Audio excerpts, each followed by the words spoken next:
오늘 바로 시작을 해볼까요? 네. 여섯 번째 주제인데요.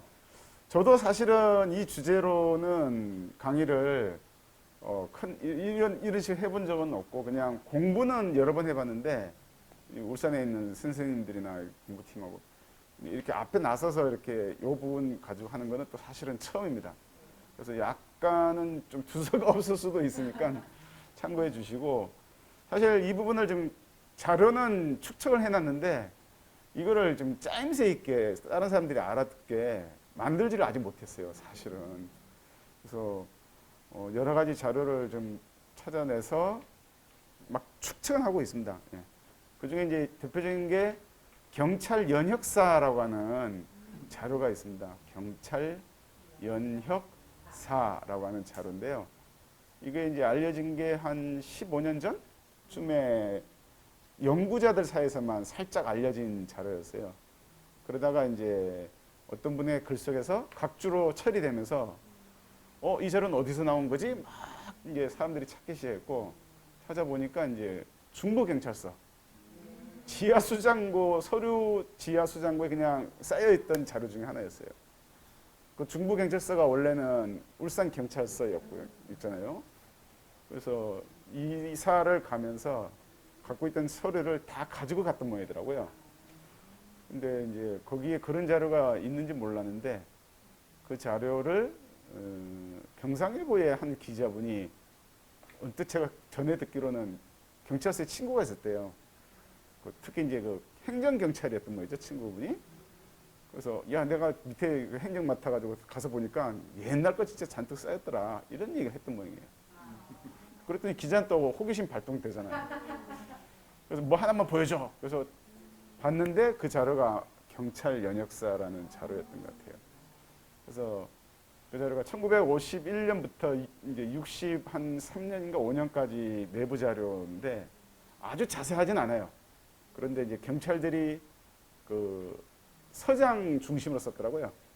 서장이 부임해서 그 서장이 있을 때 어떤 일들이 있었나를 이제 사건들 중심으로 쫙쫙쫙 정리를 하다 보니까 울산 경찰이 요 시기 때 45년 이후부터 60년 정도까지 사이에 이런 식의 사건들을 맡았었구나, 울산에서.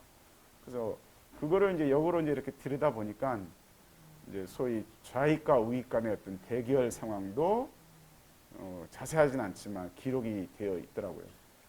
그래서 이제 그 자료를 사실은 저기 옛날에 그 이용순 국회의원 할 때 제가 국회의원 백을 좀 썼어요. 그래서 이용순 국회의원 그 보좌관 통해서 저기 울산 경찰서에 이런 자료가 있다는데 국회의원 백으로 좀 내놔라 해서 볼 수 있게 좀 해달라. 그때 이제 진짜 국회의원님이 세단 걸 알았어요. 그러니까 국회의원이 바로 공문 작성해서 경찰서에 지시를 내리니까 경찰서 바로 그냥 원본을 바로 그냥 국회의원 그 사무실로 바로 보냈던 모양이더라고요. 그때 그랬었나요? 그랬구나. 그게 더 먹혔군요, 그러니까. 그래가지고 저는 원본은 못 받고 이제 보좌관 어떤 분인지 지금은 기억이 안 나는데 그것도 사진으로 이제 다 찍으셨더라고요, 책을. 그 연혁사를 한 장 한 장 일일이 다 찍으셨어요. 그래서 이제 그 찍은 파일을 저한테 이제 보내주셨어요, 그때. 저는 이제 그 파일만 가지고 있습니다. 그래서 근데 글자가 완전히 날려 쓴 글자예요. 쓰신 분이 이제 일제강점기 때 경찰했던 분인 것 같아요. 한문을 하셨는지 초서체로 막 날렸으니까 맨 처음에는 못 알아보겠더라고요. 근데 계속 들여다보고 알고 있는 단어와 연결을 시키면서 보니까 이제 그 단어들이 이 단어였구나. 이게 막 보면서 최근에 그거를 다 입력을 했습니다, 파일로 사실은. 네?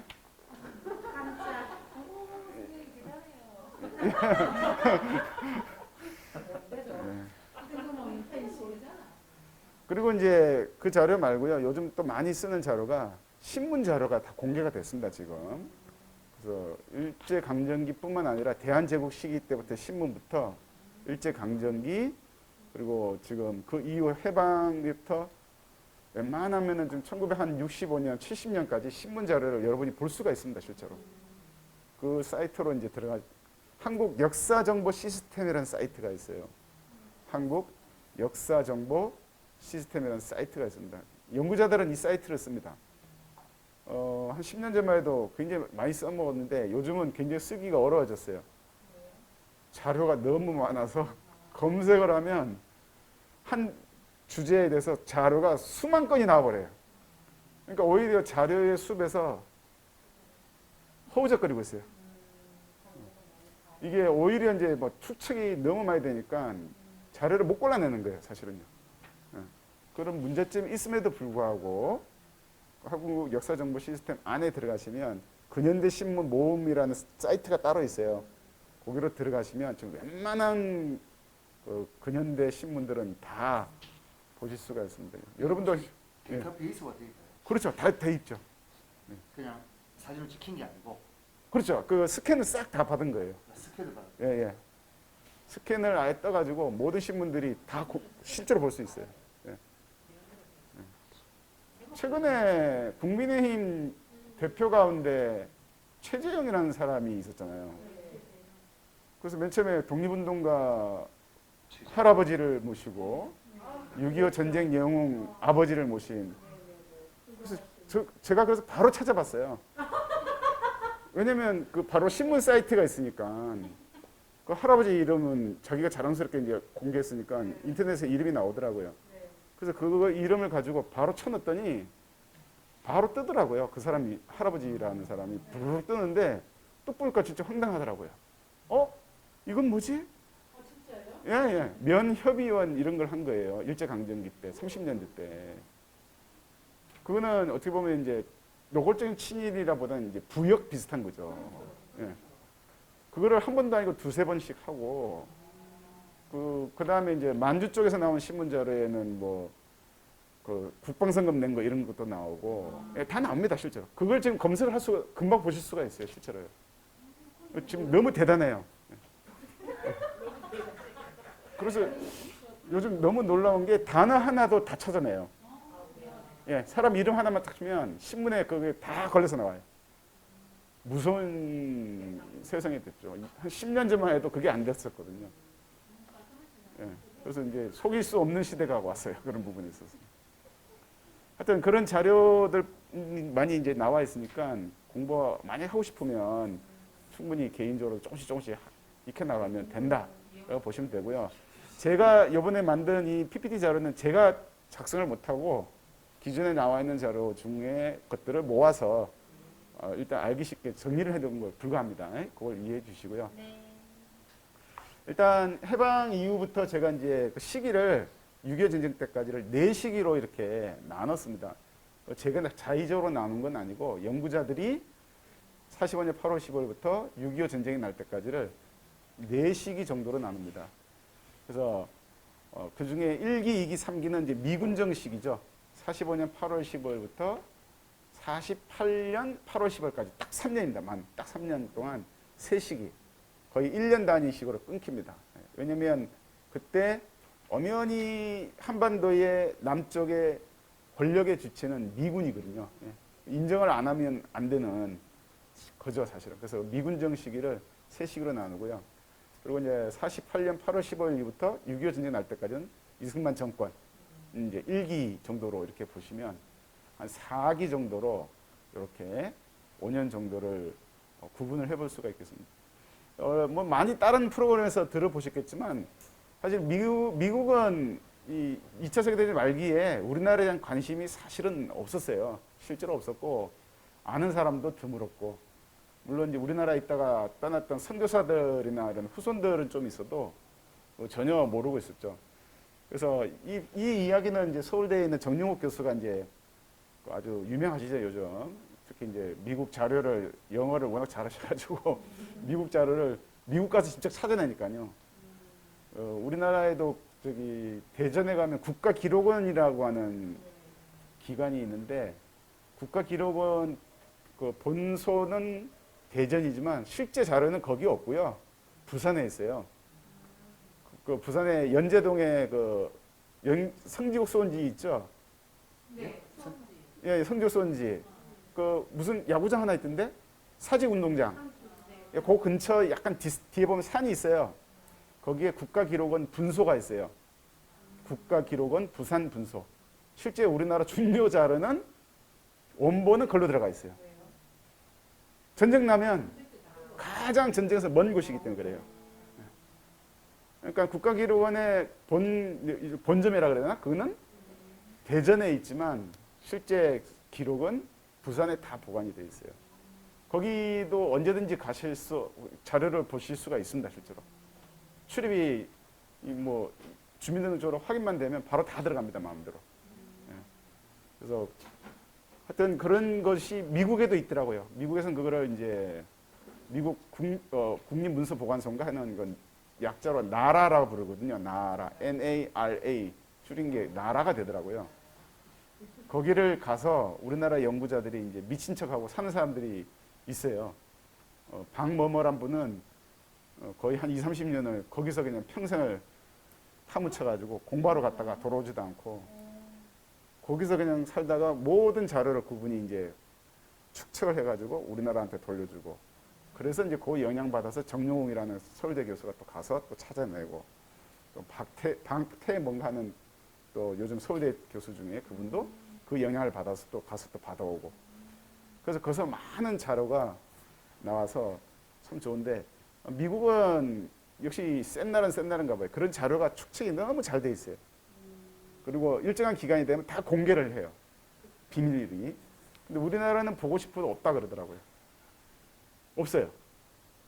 실제로 기록을 찾아보면 박정희 전 대통령 시기 때의 자료가 거의 남아있는 게 없어요. 실제로. 거의 없어요. 그래서 자료가 어디서 나오냐면 그때 장관 했던 사람이나 청와대 보좌관 했던 사람 집에서 나오는 경우가 있어요. 자기가 그냥 들고 가버린 거예요. 그냥요. 그러니까 청와대의 어떤 기록 시스템이 사실은 노무현 대통령 때 그때 기초가 사실 잡힌 거잖아요. 대통령 기록관 해서. 그 이전에는 그런 게 제대로 안 돼가지고 실제로 제대로 된 자료가 없어요. 지금 울산박물관의 전시 물품 중에 박정희 대통령의 사인이 담은 문서 한 장이 지금 전시되어 있어요. 원본이. 원본이에요. 원본. 아니 그건 아니고요. 우리가 난 잘 모르는 보좌관인데 그 사람이 청와대 어떤 비서관쯤 되더라고요. 그 사람이 올린 결제 서류가 그게 그때 비서실장 뭐 이렇게 거쳐가지고 대통령 사인까지 받는 날짜가 표시가 다 있더라고요. 결제란에. 한 일주일 걸리더라고요. 그게 하나 있어요. 지금 보면요. 그래서 참 그런 게 참 야 그렇구나. 기록 하나 보존하는 게. 이런 내용도 다 그런 기록을 통해서 이제 이렇게 나온 거거든요. 그래서 이때 이미 미국은 뭐 다 아시는 것처럼 소련이라는 나라를 같은 연합국이었지만 전쟁이 끝나면 소련이라는 나라가 공산주의라는 걸 막기 위해서 봉쇄 정책을 쓴다는 게 가장 큰 틀이었고 거기에 맞춰서 극동 정책도 나왔고 그 중에 이제 일본, 중국, 우리나라를 어떻게 처리할까 했을 때 우리나라는 말 그대로 이제 신탁 통치해서 임시정부를 만들고 그다음에 통일된 민주정부를 만들어 주자라는 게 미국의 입장이었다고 해요. 그래 되면 최소한 소련을 지지하지 않는 나라가 만들어진다 한반도에 라고 봤던 거죠. 소련 입장에서는 뭐 자기들 바로 지지하는 나라를 이미 자들이 가졌으면 하는 정책을 가지고 있었다면 미국은 요 정도면 최소한 막아낼 수가 있을 것이다 라고 봤던 것 같아요. 그래서 우리가 많이 하는 것처럼 그 모스크바 삼상회의에서 신탁 통치를 주장했던 나라는 알려진 건 소련이라 했지만 실제로는 미국이라는 게 이게 이 기록이 나오면서 이제 확인이 된 거죠. 그러니까. 그래서 이제 요게 저기 보시면 반소 반공 체제를 구축한다 해서 가로 쳐놓고 SWNCC라고 하는 저 숫자가 붙은 저 문서가 우리나라에 대한 정책을 담은 최초의 문서라고 합니다. 미국에서 만들어진 2차 세계대전 끝나기 직전에. 예. 그래서 저걸 이제 우리나라에 들어왔던 하지 중장한테 저 지침서를 준 거라 하더라고요. 그래서 거기서 제시한 게 뭐 한국이나 이론이라고 해서 저게 무슨 뜻인가 몰랐는데 저도 공부해 보니까 총독부의 어떤 기능을 그대로 둔다라는 거였다 하더라고요. 일본인은 빼내고 거기에 한국 사람을 집어넣어서 그대로 유지시킨다. 예. 그래가지고 이제 신탁 통치로 간다. 예. 그렇게 해야만 미국한테 유리한 한반도의 어떤 정세를 만들어낼 수 있다. 이게 첫 번째 얘기였던 것 같아요. 그래서 이제 표를 보시면 여하튼 8월 15일 날 해방이 됐지만 15일 날은 울산도 조용했습니다. 라디오도 별로 없었고요. 그리고 라디오 있다고 하는 서울도 8월 15일 날은 만세 부르고 이런 사람은 아예 없었고요. 울산도 8월 16일 날 울산 초등학교 앞에 솔문을 이렇게 축하하는 솔문을 걸면서 16일 날 울산도 만세를 처음으로 불렀다고 하더라고요. 그리고 이제 여기 보이는 것처럼 건준이 만들어졌던 건 확실한데 울산에서는 며칠 날 어디서 만들어진 기록이 아직까지 발견된 적이 없어요. 단지 기록은 방어진읍에서 건준을 만들었다는 기록은 있어요. 기록이 있다 해서 뭐 많은 양이 아니고요. 했다더라, 만들었다더라 라는 그거밖에 없어요. 마찬가지로 이 우익 쪽에서도 건국청년단이라는 이름으로 최초의 이제 우익 쪽 입장에 조직이 만들어지죠. 여기에 참여한 사람들은 주로 누구냐면 울산 읍사무소 또는 울산 군청에 일하고 있던 우리나라 그 말단 서기들이에요. 이 사람들이. 젊은이들. 이 사람들이 중심이 돼서 건국청년단이라는 것을 처음으로 만들죠. 그리고 날짜는 아마 비슷한 시기라 보는데 보안대, 그러니까 원래는 이제 치안대라고 보통 하는데 울산에서는 보안대라는 이름으로 만들어졌더라고요. 그래서 보안대라는 어떤 치안 부대가 만들어집니다. 근데 이 사람들은 또 누구냐면 일제강점기 때 소방수들이 1911년부터 울산에 있었거든요. 울산 읍내하고 언양, 방어진 이렇게 있었는데 이 조직들이 쭉쭉쭉 있다가 39년, 40년쯤 되면 이름을 경방단이라는 이름으로 싹 바꿔요. 그 경방단에 있던 사람들이 이 보안대라는 걸 만들어요. 그러다 보니까 이제 좌우가 이렇게 나뉜 것 같지만 사실 나뉜 게 아니고요. 여기서 건국청년단이나 보안대는 울산 읍내, 울산 여기 우리 북정동, 성남동, 옥교동을 중심으로 하는 읍내는 요게 만들어졌고요. 읍내 바깥쪽에 방어진을 중심으로 해서 병영, 서생, 언양 이런 쪽으로는 건국준비위원회 이런 것들이 이제 조직이 있었다는 거죠. 그러니까 약간 이중적이었어요, 울산은. 보통 경남의 다른 지역은 군청 소재지가 있는 읍내 안에서 소위 이제 좌익들이나 건준이 먼저 딱 깃발을 꼽는데 울산은 그게 안 됐어요. 그래서 그게 이유가 뭘까? 이 참 아이러니한 부분이 있는데 좀 이따가 나중에 이제 좀 그 이름들이 나오면 그 추가를 해드릴게요. 하여튼 위치가 서로 달랐다. 그다음에 이제 9월 6일 날 건준 쪽에서 미국이 들어온다는 얘기 듣고 인민공화국을 미리 선포를 하죠. 서울 쪽에서. 예. 울산도 아마 그 영향을 받아서 인민공화국 선포한 뒤에 그 산하 조직으로 만들어지는 게 인민위원회라는 거예요. 그래서 울산에서는 아마 10월 달쯤에 인민위원회가 구성이 됐을 거다라고 봅니다. 조금 더 빠를 수도 있어요. 9월 말. 왜냐하면 이걸 정확히 규정을 못 짓는 이유는 날짜가 아직 밝혀지는 게 없어요. 그래서 인민위원회를 만들었는데 누가 인민위원장이면 고원우라는 사람입니다. 고원우라는 사람은 저 두동 사람이에요. 두동. 집이 두동이에요. 근데 고원우라는 사람은 원래 일제강점기 때 북경에 유학을 갔던 엘리트 출신이에요. 그래서 20년대 말인가 30대 초반에 우리나라에 돌아왔을 때 소위 말하는 청년단체의 초빙을 받아서 중국 정세에 대한 강의도 하고 뭐 이랬던 사람인데 30년대 때는 별 활동이 안 보였다가 갑자기 이 10월달 9월 말쯤 10월달 인민위원회가 만들어질 때 인민위원장을 맡게 돼요. 그런데 아까 말씀드렸던 경찰 연역사에도 이름이 고원으로 나오고요. 인민위원회의 위치가 어디로 나오냐면 두동면으로 나와요. 시내가 아니에요. 그러니까 인민위원회가 다른 지역은 읍내에 주소를 다 두고 미군이 오기 전에 통치력을 행사했는데 울산은 그렇지 못했다는 거예요. 하여튼 이제 그런 차이점이 있고요. 그리고 인민위원회에서 가장 끝발을 행사하는 조직은 그 당시 가장 신분 계급 계층상 농민이 많으니까 결국 농민조합이 가장 그 인민위원회에 실제 움직이는 대중동원력을 장악하고 있는 조직이거든요. 그래서 이 울산 농조의 조합장은 강철이라는 사람입니다. 여러 번 아마 일제강점기 때 들으셨던 이름이죠.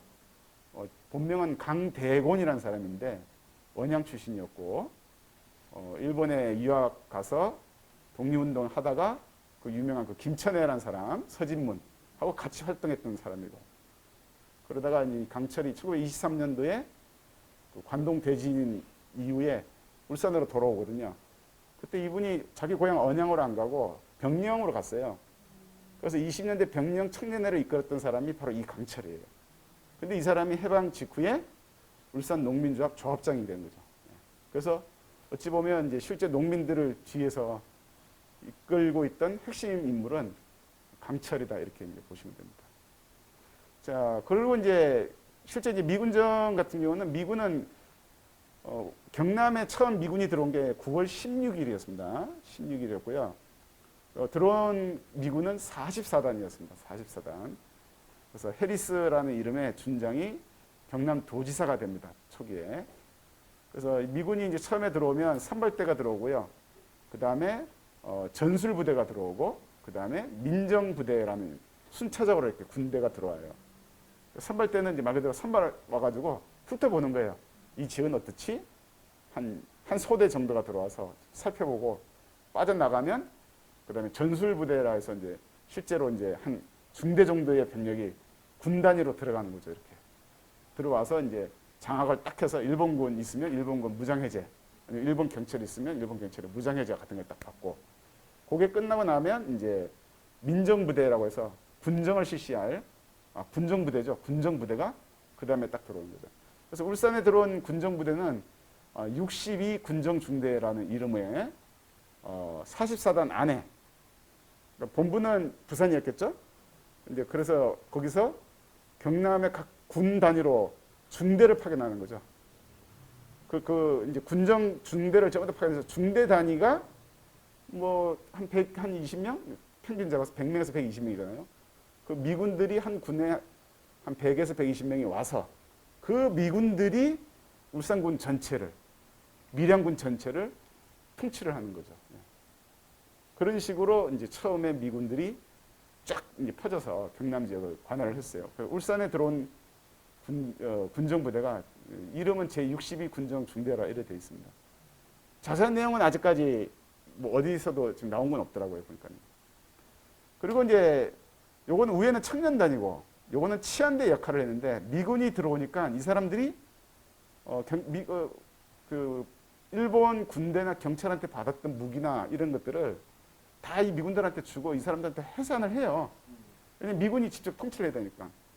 그러니까 미군들이 또 들어오면 중대 단위가 들어서 어떻게 되냐면 울산군 안에는 면 단위로 막 또 잘라지잖아요. 면 단위는 뭐가 있냐면 지서가 있잖아요. 경찰 지서. 그러면 미군이 한 5명 정도가 파견되는 거예요. 또 그 지서에.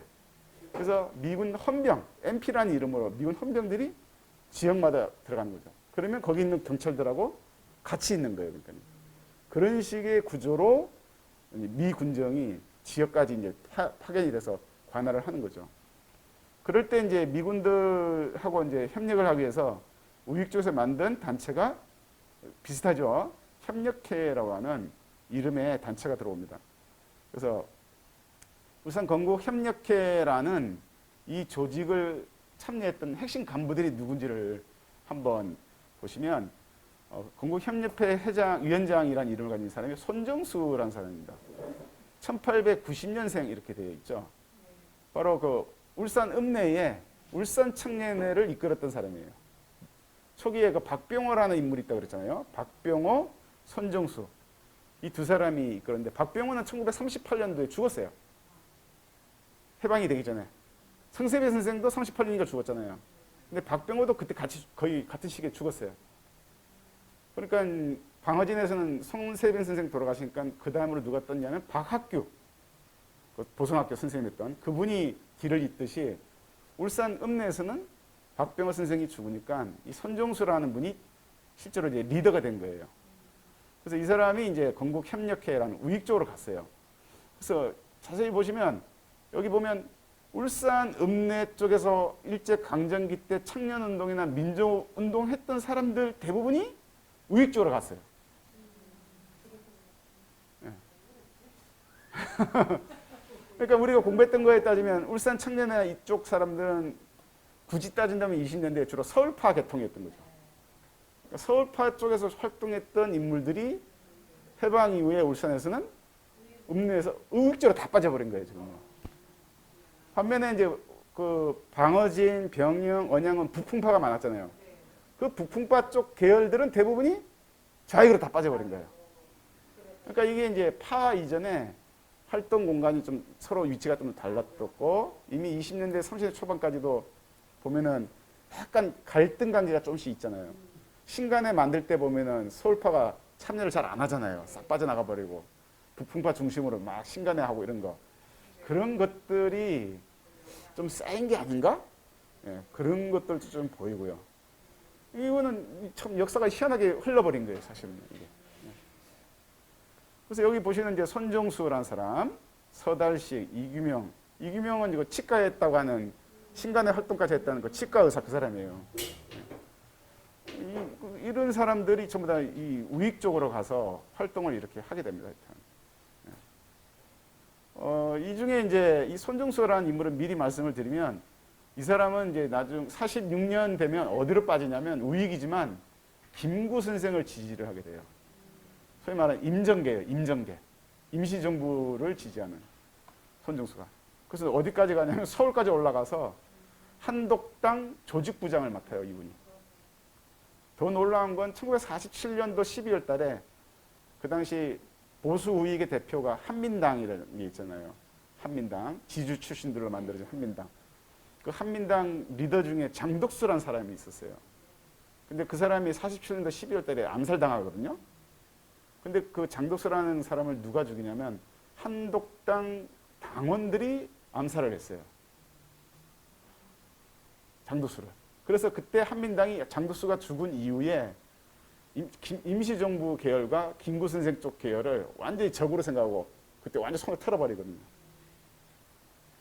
그래서 여기 보이는 이 손종수라는 사람이 조직부장을 그때 맡고 있어서 장덕수 암살 사건의 한 멤버로 체포돼서 감옥살을 해요. 근데 이 사람이 더 놀라운 건 나중에 6.25 전쟁 이후에 하여튼 풀려나가지고 일본으로 망명 가서 일본에서 이승만을 반대하는 활동도 하고 했던 그래서 검색을 해보면 이 사람이 굉장히 놀라운 일을 하고 있더라고요. 손종수라는 사람이.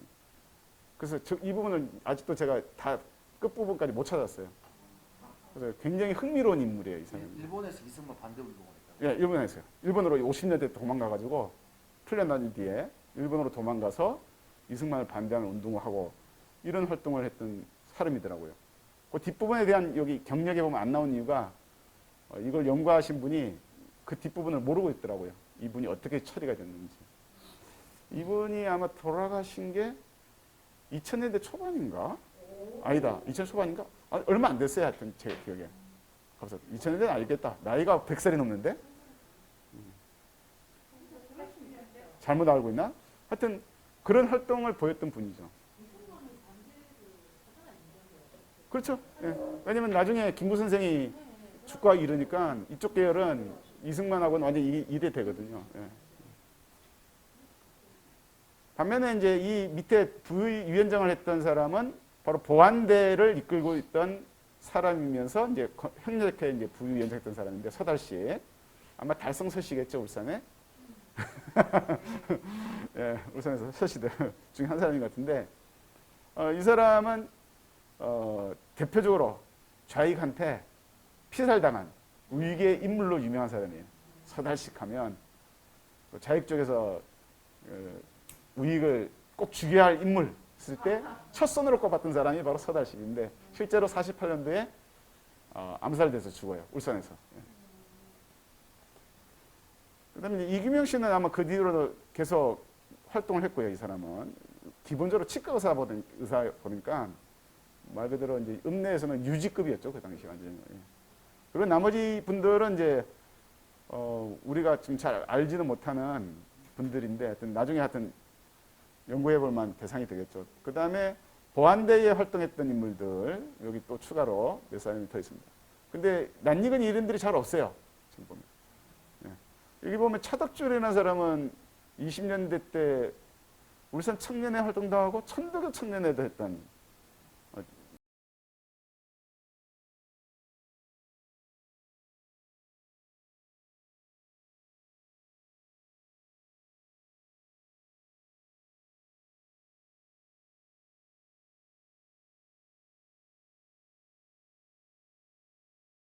사진. 예.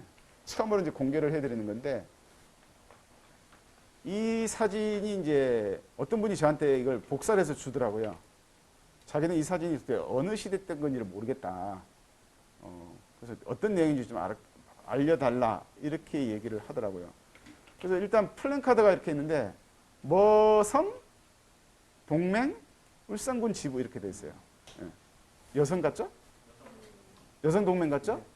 그럼 여성 동맹 이런 말 쓰는 거는 우익 쪽이 아니겠죠?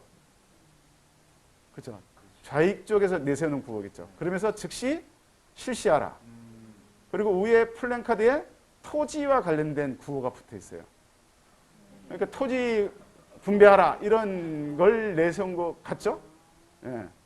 그리고 옆으로 보면 이 플랜카드에는 머정 수립 만세.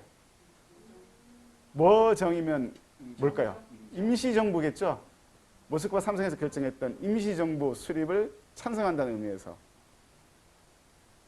그리고 이제 옆에 보면 머탁 분자의 공위 그 다음에 뭐를 분쇄하자 이렇게 써놨어요. 좀 사진이 좀 명쾌해서 좋겠는데 이 사진이 원본이 이렇다네요. 그러면서 여기 보면 노동이라는 단어가 보이고요. 그리고 울산위원회 이렇게 돼 있어요. 그래서 내가 이걸 받아서 지금 벌써 한 2달 됐나? 가만히 보다가 이번에 자료를 정리하면서 가만히 생각해보니까 이게 탁 떠오르는 거예요. 이소금이 촉진. 예.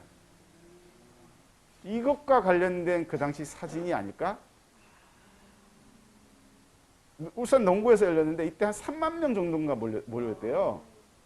굉장히 많이 모인 거죠. 그러니까 이제 아직까지 좌익이 동원력이 있으니까. 그래서 보시면 허허벌판이잖아요. 뒷부분이. 멀리 산이 보이죠. 울산 농구 운동장에서 저쪽 야암동 쪽 그 야트만 산 보면서 대회할 때 찍은 사진 아닌가라는 생각이 드는 거예요. 이건 못 읽겠어요. 못 읽겠어요. 확대해서 아무리 봐도 더 이상은 확인이 안 돼요. 그래서 이거를 부탁을 하신 분이 동구에 계신 분인데 동구에서 자료를 모으다가 사진을 봤는데 자기는 도저히 이게 뭘 말하는지 모르겠다 하시더라고요. 한국 역사정보 시스템에 예. 저 구호를 검색을 넣어. 그러니까요. 한번 나오지 싶어요. 뭔가 예. 아직 그것까지 시도를 안 했는데 그러니까 어떻게 보면 이제 대단한 자료 하나가 나온 거예요. 실제 해방 직후에 울산의 어떤 상황을 보여준 사람들이 굉장히 많이 모였어요. 여자들부터 남자 아이들 막 엄청나게 많은 사람들. 숫자가 어마어마하죠. 이 사람이 누군지도 참 궁금하네요. 이 사진 출처를 찾으면 아마 그 집안에서 가지고 있는 사진이 가슴도 있긴 한데 그죠. 동부 쪽에서 나왔으니까 아마 보성학교 쪽과 관련된 인물이 가능성이 있을 것 같아요. 예. 장씨들 집안이거나 아니면 박씨들 쪽. 성씨는 아닌 것 같아요. 이제 이 사진 이제 마저 보시죠. 그러면 이제 이 사진은 이 시기 때, 요 시기 때 관리를 했던 방어진 읍장을 했던 분의 사진입니다. 바로 박학규입니다. 바로 보성학교에서 성세변 선생과 같이 교사를 했던 박학규가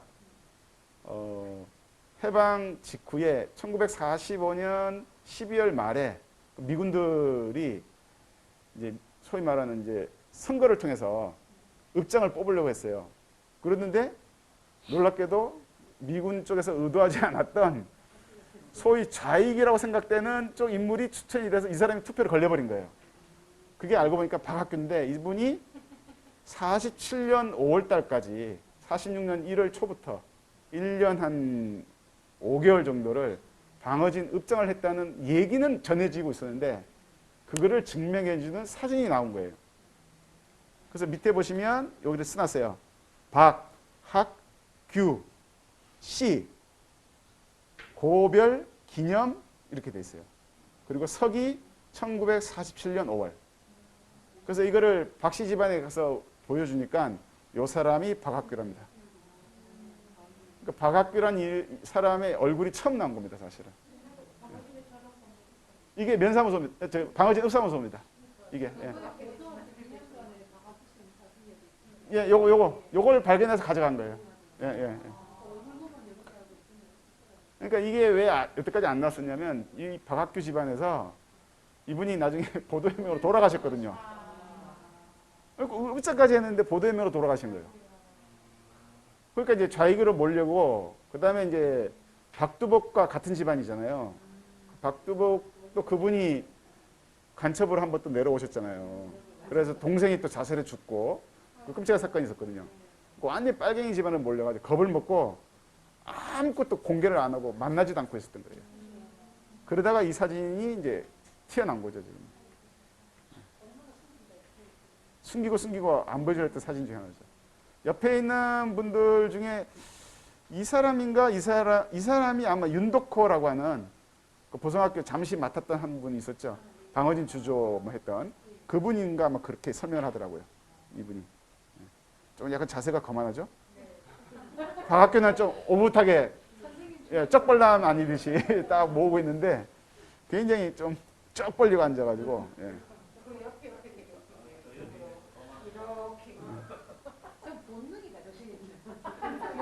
그래서 이분이 아마 그래서 윤덕호일 거다. 방어진 주조 그 사장했던 좀 잘 먹고 사는 사람이죠, 이 사람이. 나중에 이 사람이 방어진 읍장도 한가 그래요. 윤덕호가. 다들 윤석열 따라올라. 그러니까 요 이제 1기 시기 때 방어진 읍장을 이 박학규가 이렇게 하고 있었어요. 그래서 이제 이때 3월 달에 미소공의 촉진대회나 이런 대회를 했고 결정적으로 이제 울산의 우익이 힘을 얻게 된 거는 4월 25일쯤에 이승만이 울산에 왔었어요. 이제 와가지고 이제 한참 이때 뭐 하냐면 미소공의가 열리고 서울에서 덕수궁에서 열리고 있었거든요. 회의를 계속 하고 있었는데 5월 6일 날 회의가 결렬이 돼요. 그래서 1차 미소공의가 깨져버렸죠. 근데 이제 이승만은 그 전부터 이미 전국 순회를 좀 하고 있었어요. 남부지방. 그러면서 자기 세력을 모으고 있었고 그러다가 이제 6월 3일 날 전라북도 가서는 정업 발언이라고 해서 야 이제 안 된다 우리는 단독 정부 해야 된다 이미. 벌써 그러면서 이승만은 지역을 돌아다니면서 자기 세력을 모으고 있었던 거예요. 아니나 다를까 5월 달에 울산에 우익들이 모여서 독립전치국민대회라는 걸 열어요. 이거 미소공이 깨진 직후에 이제 끝났다. 우리끼리 해야 된다. 그러니까 울산 읍내의 우익들인 거죠, 사실은. 그리고 이제 이게 깨지니까 미군정 입장에서도 5월 6일 이 깨진 직후에 이제 좌익을 치기 시작하는 거거든요, 전국 단위에서. 그 첫 사건이 좌익을 치는 첫 사건이 바로 정판사 사건이었어요.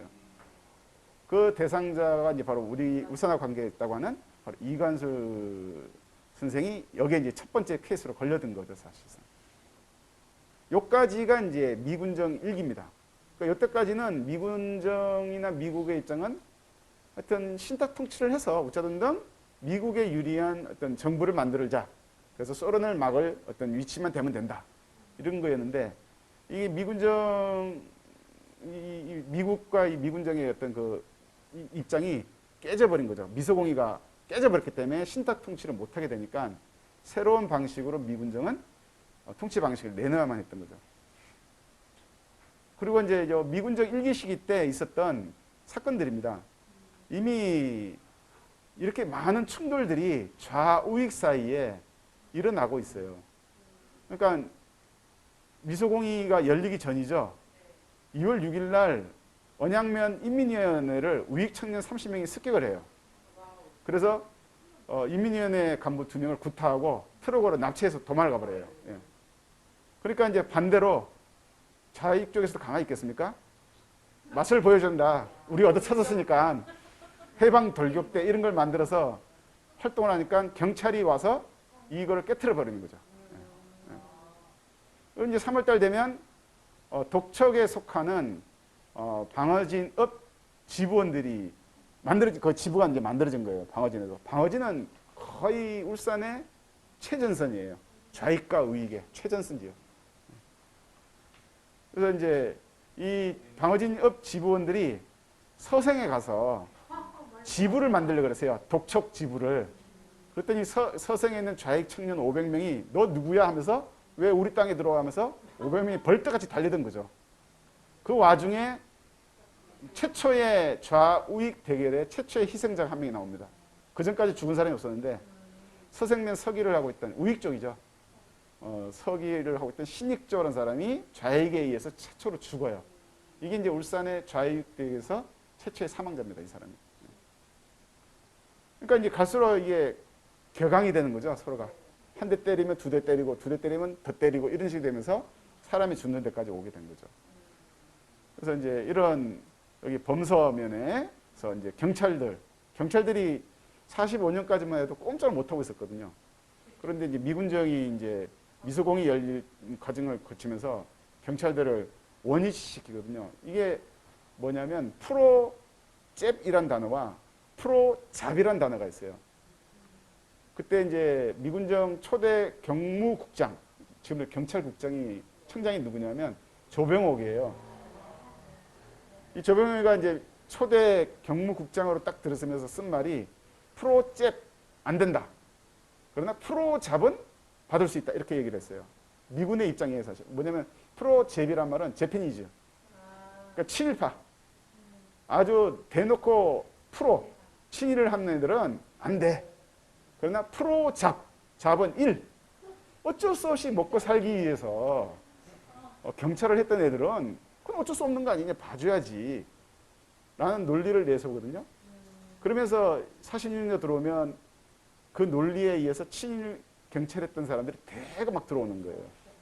그러면서 이제 힘을 받으니까 이렇게 이제 지방에서도 좌익들을 대고 경찰들이 대들기 시작하는 거죠. 이제. 그러면서 반탁, 찬탁이 바꿔버렸잖아요, 세상을. 찬탁하면 빨갱이, 나쁜 놈, 매국노가 돼버리니까요. 그런 거를 이용해서 이렇게 경찰들이 대놓고 이때부터 이제 좌익적으로 치기 시작하는 겁니다. 그래서 이렇게 쭉 계속해서 이렇게 나옵니다. 이렇게. 그러면 해방 직후에 울산의 대표적인 좌익 인물은 누굴까 했을 때 이제 농조위원장이었던 이제 강철이 있고요. 그다음에 인민위원회 위원장을 했던 고원우가 있고요. 그리고 이제 박두복은 그 인민위원회에서 활동을 했다 하더라고요. 울산군 인민위원회에서. 예. 그다음에 정석줄, 김경출, 이동계가 있는데요. 김경출이 누구냐면 박두복의 2년 선배인가 그래요. 보성학교. 그래서 이분이 바로 그 적색 교원노조 박두복하고 같이 잡혀서 갔다는 울산 출신이 바로 이분입니다. 보성학교 출신 김경출. 이분은 이때 활동을 하다가 아마 언제쯤인지 모르겠지만 일본으로 밀항을 하셨어요. 아마 48년, 49년도에 일본으로 탈출을 하신 것 같아요. 배를 타고 일산이니까. 그래서 일본에서 100살 정도까지 사셨다고 하더라고요. 그래서 이분이 이제 돌아가시기 전에 박두복 자기 이제 후배잖아요. 제일 친했다 하더라고요. 그래서 김경출 이분이 초등학교 교원 출신이다 보니까 그림을 또 잘 그렸대요. 그래서 박두복의 얼굴을 그린 그림을 남겼어요. 그래서 보성학교 전시관에 가면 사진이 아니고 박두복 초상화 걸려 있잖아요. 예, 그게 바로 이 김경출 이분이 그리신 거예요.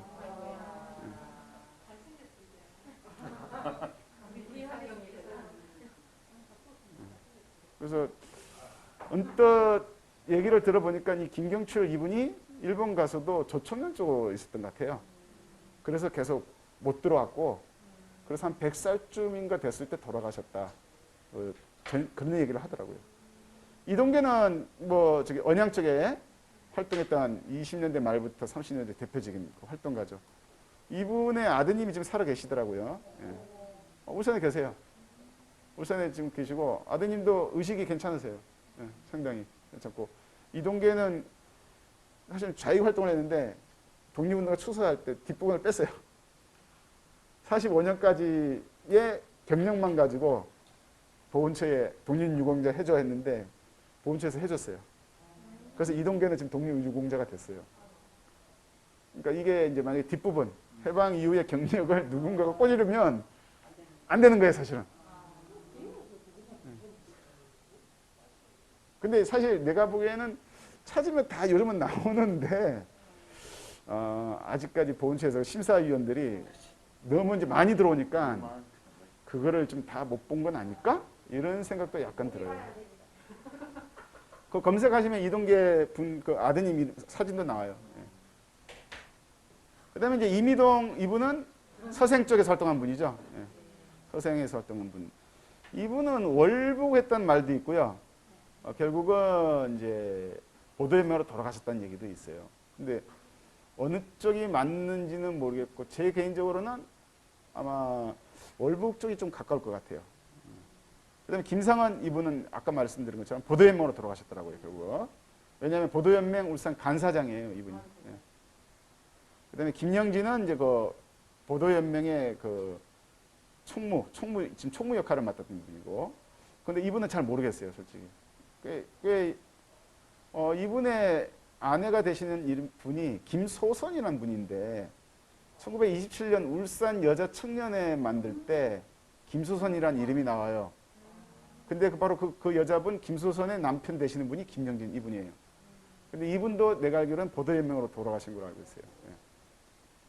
그다음에 최복래란 인물은 일제강점기 때는 거의 알려진 인물은 아니고요.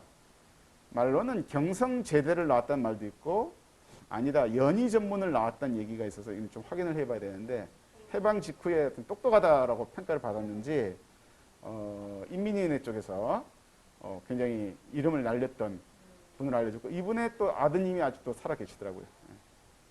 그래서 지금 보면은 아드님 살아 계신 분이 이동계 이분, 김상원 요분도 아드님 살아 계시고 김영진 요분 후손이 있고 최복래 이분도 후손이 계신 것 같아요. 근데 박두복 이분도 지금 후손이 좀 저쪽에 부천인가 좀 경기도 부천에 살아 계시죠. 이효정 여사와 관련되니까요. 예, 그림 그리죠. 예. 나중에 한번 보여드릴게요, 사진은. 그 다음에 이제 1946년 결국 이제 울산 지역 정세는 이렇게 볼 수 있죠. 군정당국과 우익이 이제 막 밀어붙이는 거죠. 45년까지는 밀렸는데 좌익한테 이제는 반탁찬탁하고 이제 미소공이 열리는 과정 속에서 밀어붙이고 좌익은 갈수록 침체기를 걷는데 울산의 좌익 쪽에 약간의 문제점이 다른 경남 쪽에는 인민위원회가 미군정과 충돌이 자주 일어나요. 막 붙어요, 막. 근데 울산은 붙질 않아요. 울산군 인민위원회 쪽은 미군정에 협조하라는 입장이었어요. 충돌이 일어나지 않게 초반에. 그게 아마 이제 해석하기로는 중앙을 딱 장악하고 있으면 다른 지역처럼 아마 충돌이 일어났을 거라 보더라고요. 근데 울산 읍내는 이미 우익이 꽉 잡고 있는 상태가 되다 보니까 대들기가 이제 뭐한 상태가 되어버린 거예요. 그러면서 외곽으로만 있다 보니까 결국은 협조하는 입장을 아마 내가 보기엔 고원우 이분 자체가 울산으로 돌아와서 크게 활동한 게 내가 알기로는 없거든요, 사실은. 예. 그래서 그런 부분도 영향을 준 게 아닐까? 이런 생각도 들고 하여튼 1기는 이렇게 정리.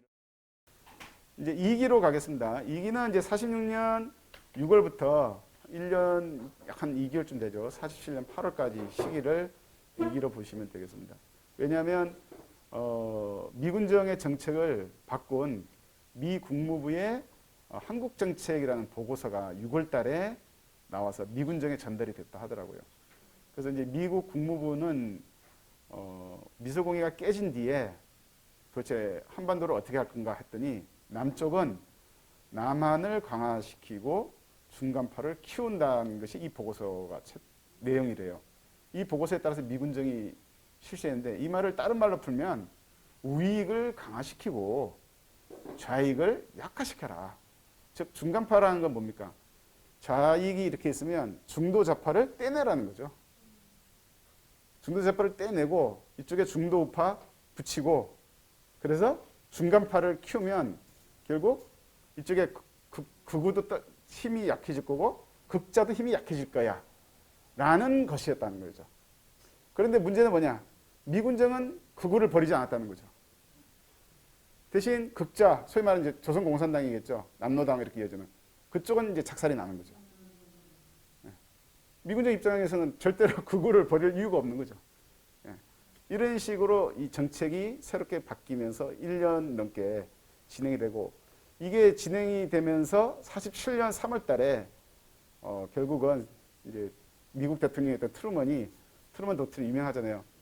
바로 이제 철의 장막이 만들어졌다 하는 냉전 공식 선언이 이렇게 되면서 완전히 이 두 번째 시기의 정책도 끝장이 나는 거예요. 사실상 트루먼 독트린에 의해서. 그 시기 때의 이야기입니다. 그래서 이 두 번째 시기 때에 이제 보시면 바로 7월 달에 바로 좌우합작위원회를 6월 달부터 준비해 가서 서울에서 좌우합작위원회를 구성을 하는데 성공을 하거든요. 이 좌우합작에 들어온 사람이 바로 여운형이죠. 그러니까 이때 이제 미군정이나 미국 입장에서는 여운형을 한번 키워볼까? 라는 생각까지 했던 거죠, 사실상. 그리고 이제 중도 우파 쪽으로는 김규식 선생이 이제 들어갔던 거고요. 안재홍, 김규식 이런 거. 문제는 이제 미군정은 이렇게 해놓고 극우에 속하는 사람들은 오히려 죽이지 않았다는 거죠. 오히려 뒤에서 더 밀어주는 거죠, 사실은요. 이런 부분이 있었고 결국 조공도 바보가 아니다 보니까 결국 이거는 우리를 죽이려고 하는 미국의 정책에 대해서 결국 새로운 전술을 조공이 내세우게 됩니다. 이제 말 그대로 대중투쟁, 대중을 직접 동원해서 싸워야 된다 이제는. 그러면서 이제 충돌이 좀 더 충돌이 더 많이 일어나게 되는 일이 되죠. 그럼에도 불구하고 8월 15일 이제 처음 맞는 8.15 강복절이잖아요. 이때는 아직까지 분위기가 좌우가 확실히 깨지는 게 아니고 오히려 중간파가 만들어지는 것 같고 화합하는 때 약간 분위기 있으니까 이때 처음으로 이제 울산에 좌와 우익이 한 100명이 울산 읍내에 모여서 8.15 행사를 같이 해보자라고 회의를 했답니다. 그런데 이거를 울산의 미군정에서 못하게 막아버렸다는 거예요. 모여서 하면 안 돼. 그러놓고는 저희들이 해버렸답니다. 강당에 사람들 모아놓고. 예. 울산 미군정 애들이 대표들만 모아놓고 자기들이 강당에서 해버렸다는 거예요. 예. 그러니까 이때 분위기가 이제 어떻게 되냐에 따라서 바뀌게 되는데 하여튼 이 일을 거치면서 우도 사실은 갈라지게 돼요. 우도 이제 한독당 쪽 김구 선생을 지지하는 쪽과 이승만을 지지하는 쪽으로 이렇게 또 분열이 일어나게 되죠. 이때 이제 아까 말씀드렸던 손종수라는 분이 이제 올라가게 되는 겁니다. 임정계를 데리고. 예. 그러면서 이제 조공의 신전술인 대중투쟁이 본격화되는 게 바로 9월달, 바로 노동자를 동원해서 파업을 일으키는 9월 총파업이었죠. 철도 부분에서 시작된. 그리고 이제 그게 바로 10월달 대구에서 일어나는 10월 항쟁과 연결이 되는 거죠. 그러면서 이제 대규모의 충돌이 폭발하게 되는 거죠. 예. 그래서 입산, 그러니까 평지를 버리고 산으로 이제 도망을 가서 활동을 시작한 게 언제냐 그러면 보통 그 뒤에 나오는 27 구국투쟁이라는 걸 단정을 반대하면서 이제 산에 올라갔다 얘기하는데 사실은 더 빨리 올라갔다 하더라고요. 이 10월 항쟁 때부터 이미 쫓기는 좌익은 산으로 이미 들어가기 시작했다고 하더라고요. 1년 2개월 해방되고. 그렇죠. 굉장히 빨리 올라간 거죠. 왜냐하면 경찰들이 쫓기 시작하니까 참여한 사람들을 잡아서 이제 깜빵에 보내려고 하니까 결국 피해서 입산을 했고 이때 입산을 했던 울산 분 한 분이 1년 만인가 1년 2개월 만에 잡혀가지고 풀려난 뒤에 나중에 또 의용경찰도 쪽으로 전향을 해가지고 살아남아서 증언하는 바람에 이게 알려진 거예요. 이렇게 빨리 입산이 시작됐다는 거죠. 그러면서 이제 우익이 이 과정을 거치면서 10월 항쟁을 결국은 막았잖아요. 미군정 쪽에서 경찰을 동원해서 막는데 성공하니까 결국 자신감이 붙어서 우익 쪽에 힘이 붙기 시작하는 게 바로 청년단들을 이제 조직하기 시작합니다. 그러니까 경찰을 보조해주는 청년단체를 이제 좌우에 만들게 되고 그게 바로 이 민족 청년단 처음 만들어진 게 민청부터 줄여서 얘기를 합니다. 이게 만들어지는데 이때 활동했던 대표적인 울산의 인물이 김태근이라는 분입니다. 돌아가신 지 몇 년 됐는데 한때 신문에 자주 나왔었어요. 언론에 김태현이라 극작가 뭐 해가지고 그 성남동인가 북정동에 사시는 분인데 그분이 알고 보면 여기 이쪽 독촉 국민회 쪽에 활동하신 분이에요. 그래서 이분이 하는 말이 민족청년단이 47년 5월달에 울산에서만 2,000명 반원을 모았다. 그리고 본부는 어디냐 했더니 바로 삼일회관입니다. 바로 초등학교 바로 뒤편에 있던 그 삼일회관. 거기가 바로 우리의 본부였다. 그리고 이때 또 누가 들어오냐면 서북청년단이 이제 울산에 처음 들어오시 합니다. 서청이라 보통 그러죠. 북한 출신들. 이 사람들은 이미 몸버릴 게 없으니까 굉장히 저돌적인 인물들이었거든요. 그래서 이제 충돌이 이제 격화가 되는 거고, 그리고 이제 2차 미소공의가 5월 달부터 10월 달까지 서울에서 다시 한 번 더 열리게 됩니다. 이때 울산에서 해방 시기에 가장 많은 인원이 모이는 약 6만 명이 모이는 공동위원회죠. 미소공의 경축인민대회라는 게 울산 광장에서 열렸다고 해요. 그래서 울산 광장이 어디지? 그래서 가만히 생각해 보니까 지금 처방사 거기가 울산 광장이거든요. 옛날에 여기 있었잖아요. 초창기에. 근데 여기 이사 가면서 거기에 넓은 광장이 됐잖아요. 그래서 거기서 축구대회라든지 무슨 시민대회를 거기서 일제강점기 때도 많이 했었거든요. 그래서 아마 거기에 모인 것이 아닌가? 울산 광장이라고 되어 있는 거 보니까 거기가 아니면 따로 모일 수 있는 울산 광장이라는 게 없었던 것 같아요. 근데 거기에 하여튼 가장 많은 6만이 모였다고 그 당시 기록에 나오더라고요. 참고로 요거는 이제 울산 사진인데요. 바로 민족청년단. 민족청년단 중에 방어진 단부. 요즘으로 치면 지부죠. 자세히 보시면 여기에 방자는 빠졌고요. 진, 읍 이렇게 돼 있죠. 단부, 결단식, 그 다음에 뭐라고 돼 있지? 뭐 이렇게 돼 있네. 예. 그러니까 민족청년단, 방어진, 단부, 지부, 결성식하고 찍은 사진입니다. 근데 뭐가 있어 보이지 않습니까? 좀 깔끔하고. 이 다 누가 하냐면 뒤에서 경찰들이 다 밀어주는 거예요, 사실은. 예, 다 해주는 거죠. 요 자료는 이제 이때 여기서 활동했던 방어진 쪽의 대표 인물로 김진수라는 분이 계시거든요.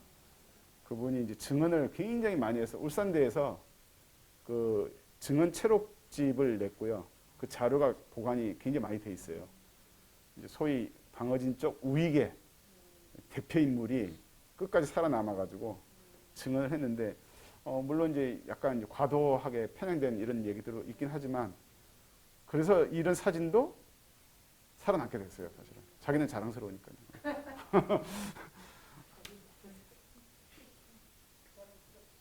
그리고 이제 미군정은 이제 중도파 입장의 과도 정부 이런 거를 계속 만들어서 시도를 하는 거죠. 이기 시기 때도 이렇게 충돌은 계속 일어나게 됩니다. 그러니까 거의 곳곳에서 일어나요, 사실은. 이렇게 8월 달에 왜 8.15 대회 때 너 읍내까지 가서 참여했어. 서생에 살고 있는 농민조합원을 남창에 온영의 남창에 국민의 사람들이 만나서 두들겨 패버린 거예요. 왜 자유활동 참여하냐 이런 얘기죠. 그리고 요거는 뭐냐면 바로 10월 항쟁 때입니다. 10월 항쟁 때 울산에서는 아무런 움직임이 없었다는 게 기존에 브루스 커밍스라고 하는 한국 전쟁의 기원, 그분이 쓴 책에는 울산에는 무슨 활동이 10월 항쟁 없었다라고 되어 있는데, 실제로 찾아보면 미군 보고서인 G2라고 하는 미군 보고서가 있습니다. 거기에도 울산이 있었고, 그 당시 신문만 조금만 찾아봐도 이 활동이 있었다는 게 나오거든요. 그러니까 아마 이 부분은 이제 브루스 커밍스가 정확하게 자세히 안 보고 그 부분들을 묘사를 했다라고 얘기를 많이 되고 있는 부분입니다. 그래서 뭐 300명의 이제 범서 사람들이 주로 이제 지서를 습격하죠. 이렇게 서생, 범서. 나중에 이제 이렇게 사람도 이제 막 죽게 되는 겁니다. 서생을 습격했던 군중이 500명이 되니까 면사무소 부수고 지서를 공개해서 경찰을 강금하니까 읍내 쪽에서 경찰하고 미군이 출동을 한 거예요. 그 와중에 총에 맞아서 이제 한 사람이 죽은 거죠. 희생자가 나왔던 거죠, 울산에서. 그리고 이제 11월 3일 날 이제 반대급부로 이제 뒤지는 거죠, 막 이렇게. 그런 일도 일어나고, 뭐 많이 일어납니다. 이거는 이제 서청 애들이 47년 4월 달에 방어진에 들어가서 여간에서 이제 소위 으쌰으쌰 좀 하려고 했는데 그 밤중에 그냥 방어진 쪽 사람들 한 500명이 밤중에 한 12시쯤 되어가지고 그냥 쳐들어가 때려 부시고 여러 명을 죽여요. 예, 그런 일들도 자주 일어납니다. 예. 그래서 방어진 지서가 여러 차례 습격을 당해요. 사실은 좌익적으로부터. 이 사진은 1960년 방어진 지서의 모습이거든요. 지금 없어졌습니다. 이 방어진 지서가. 그 방어진 그 시내 한가운데 지금 빌라로 바뀌었습니다. 이 터가. 요 지서 바로 옆에가 지금 옆에 뭐가 있냐면 사당이 있죠. 사당. 예, 사당이 바로 여기입니다. 그 옆터 이렇게 되어 있습니다. 그래서 가시면 입구에 이렇게 높은 벽이 있고 방어진 항의 뭐 역사 해가지고 간단하게 정리한 데가 있습니다. 바로 요겁니다. 예. 이 건물은 아마 일제강점기 때부터 이런 형태로 유지를 했던 것 같고요. 그게 1960년까지 조금씩 고쳐지면서 요 상태로 계속 전해진 걸로 알고 있습니다. 그러니까 여기서 말하는 이런 방어진 지서를 습격했을 때의 모습은 바로 요 모습을 갖추고 있었을 때의 방어진을 아마 습격한 게 아닐까 이렇게 봅니다. 그 다음에 이제 3기로 가시면 3기는 이제 47년 9월 달이 되면 이제 미소공의도 끝나버렸고 2차 미소공의도 끝났고 더 이상 이제 어떻게 막을 방법이 없다. 그래서 미국의 입장은 뭐로 바뀌냐면 바로 단독 정부를 세워야 된다. 바로 소위 남한을 창설해야 된다. 남한을 어떻게 자유주의적 민주주의 국가로. 예. 소위 말하는 자유민주주의겠죠. 요즘에 이제 저쪽 보수 쪽에서 많이 얘기하는 자유민주주의가 여기서 나오는 거죠. 그러면서 9월 말에 우리나라 문제를 이제 미소공의 쪽에서 깨지니까 유엔으로 이제 넘겨버리는 거죠. 그래서 유엔에서는 뭐 여러 차례 회의를 열어서 단독 정부, 선거가 가능한 지역만 정부를 수립하라 이런 얘기를 하고요.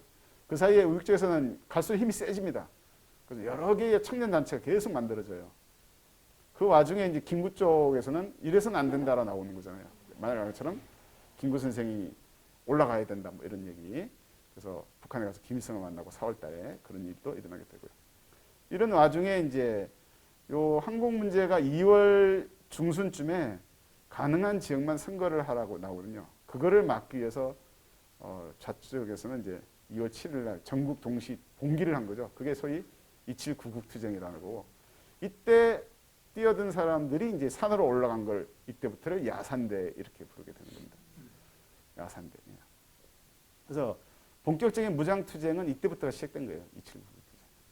이 와중 속에서 혼란 속에서 이제 5월 10일 날 총선거했고요. 그리고 8월 15일 날 정부를 수립하면서 미군정 딱 3년이 마무리가 된 거거든요. 그래서 요 이제 27 구국투쟁을 보시면 이렇게 2월 7일 날에서 3월 14일 사이에 이렇게 좌익 쪽에서 구국투쟁에 대해서 이제 장생포, 방어진, 그다음에 강동 정전은 실패를 했다 그래요. 경찰이 미리 눈치챈 바람에 여러 사람이 죽었다 그러고 그 위에도 많은 경찰도 죽고 42명이 잡혔고 뭐 27명 재판 기록에 남아 있어요. 이 22명은 재판을 받았다 이런 얘기도 있고요. 그래서 이때 이제 27 구국투쟁으로 산으로 올라가는 사람들을 야산대를 하는데 기준은 보통 군단이에요. 군 단위로 이제 야산대를 구성을 하고요. 주로 이제 당원들이 많죠. 그래서 50에서 100명 정도가 올라가는 거고 아무나 올라가는 건 아닌 것 같고요. 이렇게 경험이 있어야겠죠. 총이라도 한번 써본 사람이 가능하지 뭐 총 한번 못 써본 사람은 총도 못 쏘거든요. 사실은. 그러니까 이런 거. 그 다음에 이제 10월 항쟁에서 도저히 이제 살아남을 수 없는 이런 사람들. 그래서 경남에서는 두 군데가 핵심이에요. 지리산이 있는 저기 서부 경남 쪽. 그 다음에 이제 울산이 빨치산이 유명할 수밖에 없는 게 신불산을 중심으로 하는 1000m 산악지대가 있기 때문에 야산대가 올라가서 활동하는. 그래서 울산 양산이 거의 한 묶음이에요. 지금 여기서 활동했던 인물 중에 살아 계신 분이 한 분 계시잖아요. 부산에 구현철 선생이라고. 그분이 원래 출신이 양산이잖아요. 근데 주로 보면 이제 울산 쪽에서 많이 활동하고 나온 거 보면 이게 거의 한 묶음으로 같이 움직였던 거죠. 요거는 이제 요 사진은 1950 여기 보이죠? 4287년에서 1953년 4월 달 방어진을 찍은 모습입니다. 근데 낯익은 건물 보이죠? 1층, 2층, 3층. 그 여관이죠. 예. 치킨 꽂고 예. 지금 그래서 그게 아직도 남아 있었던 거죠, 이렇게요. 예. 방화진 무슨 뭐 다문화 거리인가 무슨 예, 지금 글로벌 거리인가를 받고 있는 거기, 예, 거기입니다. 53년도 4월 달이니까 아직 전쟁 끝나기 직전에 이 뭔 행사인지를 모르겠어요. 4월 20 며칠인지 2일인지 이날 뭐 때문에 이렇게 했는지 모르겠어요. 그걸 찍은 사진이 방어진 쪽에 이렇게 한 장 또 남아 있더라고요. 총선거 직전입니까? 아, 그런 건가요? 아, 그럴 수도 있겠다, 그죠? 그 다음에 이제 53년 4월. 그럼 선거가 없는데? 50년, 54년 이렇게 들어가야 되는데. 예. 그 다음에 이제 3기 때 이 야산대회 활동들입니다. 그러니까 이때는 뭐 700, 200, 뭐 방어진 쪽에서 웃기지 않습니까? 새벽에 갔다가 안 되니까 또 한낮에도 가고 막 지금 대담하죠, 굉장히. 예. 그다음에 장생포, 뭐 울산에 이런 철도 파괴도 나오고요, 다이너마이트 이런 얘기도 있고, 우익 인사들도 굉장히 많이 테러를 당합니다, 사실은. 예. 이렇게 해서 쭉쭉 보시면 요까지가 이제 27 구국투쟁과 관련된, 예, 8월 15일 직전까지 있었던 활동. 이건 이제 그 뒤의 얘기입니다. 예. 그래서 이제 48년 8월 15일 날 정부 수립이 되면 이제 결국 이승만 정권이 이제 역공을 하는 거죠. 이제 치고 들어와서 파치산을 토벌하고, 그다음에 좌익 경력자는 보도연맹으로 묶어버리는 역공이 들어오는 거죠. 일명 이제 뭐 영어로 백러시라고 그러죠. 백러시. 예. 그래서 8월달 이렇게 흐름 보시면 정부 수립이 8월 15일 있었고요. 국가보안법이 11월 20일 날 통과가 됐어요. 그리고 경찰을 보조하는 단체로 우익 쪽에서 민보단이라는 걸 만든다. 이건 뭐 향보단 이렇게도 부르기도 하고요, 민보단 이렇게도 부르기도 하고, 경찰을 보조해주는 준 어떤 단체죠. 그러면서 기존에 있었던 모든 청년 단체를 이제 하나로 다 묶는 청년 단체가 나옵니다. 이승만 중심으로 대한청년단에서 대청이라 보통 줄여서 얘기하는데요. 이 관련된 사진이 또 하나 남아 있어요. 보시면 대한청년단, 방어진읍, 단부, 관하, 각급, 단부, 그 다음에 간, 부자가 빠졌어요. 간부, 훈련 기념 이렇게 해야 되는데 간부할 때 부자가 빠진 상태로 제1기 49년 5월 29일. 그러니까 이거 만들고 5월 달에 방어진 쪽 단부에서 간부 훈련을 이렇게 실시하고 있었던 거죠. 아마 여기는 거길 거예요. 방어진 대공원 안에 있는 학교에 있죠. 방어진 교육수로남. 예, 그 건물이, 그 털 거예요, 여기가요. 그러니까 이런 식으로 이제 울산 시내에 만들고 지부가 곳곳에 이렇게 만들어졌는데 방어진 쪽에서 찍은 사진이 이렇게 남아있는 거죠. 지금. 이것도 아마 그분한테서, 아까 말한, 거기서 나온 걸 겁니다. 그분이 했던 거니까. 그래서 이제 4월 달에 프락치 사건, 김구 암살, 반민특위 해체. 그리고 이제 9월 달에 이제 이승만이 자신감 있게 북친 통일 이렇게 외치게 됩니다. 그러면서 이제 청년단은 이걸로 다 묶고요. 어른들 조직은 이제 당은 국민회라고 하는 조직으로 다 묶어버리죠. 국민회. 여기에 맞서서 또 좌익은 이제 9월 공세, 그 뒤에 뭐 2월 공세 이런 식의 또 대립 과정이 나오죠. 그러다가 이제 정부 수립 직후인 10월 26일부터 11월 30일까지 한 달 정도 좌익들에게 자수 기간을 이제 자수해라, 봐준다라는, 안 그러면 이제 곧바로 이제 너들 치로 들어간다라는 거거든요. 이 자수 기간에 이제 울산에서 약 288명이 자수를 했었어요. 이 사람들이 그대로 어디로 들어갑니까? 보도연맹으로 그대로 이제 들어갔던 거예요. 예. 그래서 12월 9일 날 보도연맹 쪽으로 그대로 들어간 거죠. 예. 아니나 다를까 11월부터 바로 군경 합동입니다. 이때는 이제 군대가 동원이 됐거든요. 그래서 양산, 울산, 밀양 이렇게 묶어서 군경이 이제 토벌을 대규모로 하죠. 11월 달 한 달 하고 그 다음 해인 50년에 충계 대토벌에서 한 3개월에 또 걸쳐서 또 합니다. 군경 토벌이. 그리고 이제 우익 쪽에서는 5년 동안 사망한 사람이 글자가 잘리네요. 114명이 죽었다네요. 경찰을 포함해서 우익 쪽 죽은 사람이 한 114명 정도가 된다고 합니다. 그러니까 이제 서로가 이제 제가 보기에는 이제 그럴 것 같아요. 내 옆에 있는 아버지가 밤중에 집에 오다가 맞아 죽거나 총 맞아 죽으면 그 자식이나 가족들이 무조건 뭣도 모르고 상대방에 대한 분노나 이런 것들이 커지지 않겠습니까, 사실. 그러면서 울산은 굉장히 6.25 전쟁 나기 직전에 막 이렇게 막 끓어오르는 서로가 서로를 못 죽여서 안달이 나는 듯한 그런 상태로 간 거 아닐까? 이런 생각이 드네요, 지금 보니까요. 요거는 이제 49년도에 좌우익의 무장 충돌을 다는 아닙니다. 일부를 보이는 자료들만 막 끄집어내도 이 정도로 굉장히 많은 활동들과 충돌이 일어납니다. 예. 여기 보면은 어디도 나오냐면요. 여기 방어진 저기 동부리 뒷산, 그다음에 온양 뒷산, 온산 뒷산 다 뒷산이에요. 그다음에 여기 상월평 봉계 뒤쪽이죠. 그다음에 심지어 어디도 있습니까? 옥동 법원 그 뒷산, 옥동 그 법원 뒷산에서 무려 10명이나 죽었어요. 그러니까 울산 시내 웬만한 산이란 산은 그냥 흔적이 다 있었다. 이렇게 보시면 되는 거죠. 이게 전쟁 나기 전의 모습이에요. 그러니까요. 초창기 때는 이제 무기가 없으니까 이런 칼 이런 걸로 시작을 했대요. 야산대가. 그러다가 이제 공기총 구하고 그러다가 이제 뺏는 거죠, 총을. 뺏어서 이렇게 카빈 총 또는 일본 애들이 남겨놓은 9구식 소총 이런 것들이 확보에 들어가면서 이제 무기를 갖게 되는 거죠. 이제 실제 그 당시 신문 자료입니다.